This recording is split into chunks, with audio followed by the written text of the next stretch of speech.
Hey Canucks fans, and welcome to Clay's Canucks commentary for Wednesday, November the 22nd. Canucks are coming off an impressive 5-2 victory last night over the Philadelphia Flyers in game number 1 of their 6-game road trip. And it's appropriate and it's fitting that in the city of brotherly love, that the two Canucks brothers, Henrik and Daniel Sedin, both had strong nights, recording 2 points each. And I mentioned last week that it's important that the Sedins will have to provide some secondary scoring. It's kind of weird to say the Sedins as secondary scorers, but they're not the primary scoring anymore. They need to provide secondary scoring behind Brock and Bo and Berchi if the Canucks are to continue to play well and to contend for a playoff spot. So they did that last night, 2 points each. Also, Brock Boeser had 2 points with his 2 goals, and Louis Eriksson also had 2 points, including his first goal of the season, that empty netter with about 30 seconds left. In fact, not only those 4 guys, but more players recorded points. In fact, 10 Canucks skaters recorded points last night, a great sign of balanced scoring. There were 8 forwards and 2 D-men who had at least 1 point in last night's contest. And everything that went well for the Canucks, or that needs to go well for the Canucks to win, did go well. They got that balanced scoring. They got good special teams play. They went 2 for 3 on the power play and 0 for 2.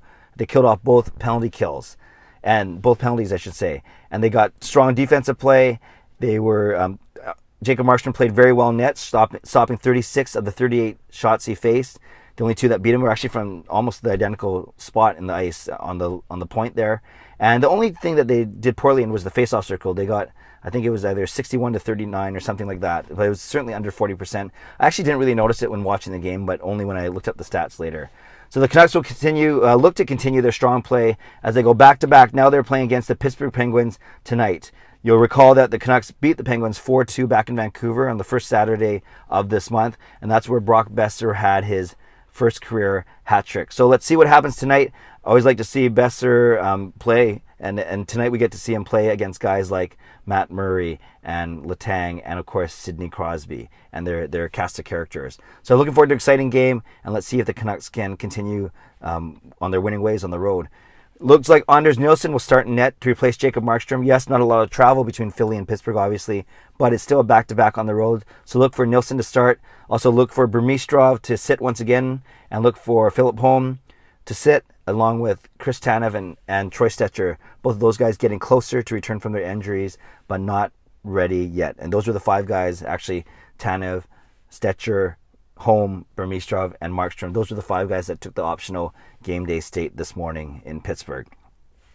Actually, all the hockey teams are playing tonight. There's 15 games, so 30 teams are playing. The only team to get a night off is the powerhouse St. Louis Blues, who completely demolished the Edmonton Oilers last night. Lastly, I want to end this note by sending our prayers and our well wishes and our thoughts to Derek Dorsett. As we know, he has been sent home from the road trip, or I don't even know if he went on the road trip, but he stayed in Vancouver and he's on his way to LA if he's not there already to see specialists regarding his neck injury, his neck, and we'll remember that he had off-season surgery or surgery last year, and it's been actually close to miraculous that he's come back and he's played so well. He was the Canucks' leading scorer to start off the month, and he is a leader, respected by all his teammates. They love to have him as a teammate.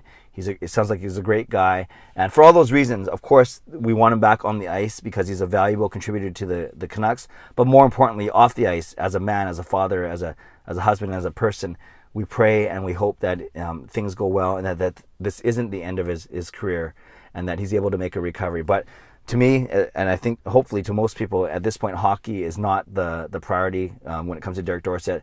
We pray and we wish for a speedy recovery and hope for things for the best. Hope for the best for him, given that there's more important things, believe it or not, than hockey, and that he needs to be there and alert and able for his family. All right, Canucks fans, what do you think of the Flyers game last night? What are you looking forward to in the Penguins game tonight? Do you think the Canucks have a chance? Leave a score prediction. We'd love to see, read your thoughts on how you think the team is playing right now. Have a great day. God bless, and go Canucks go.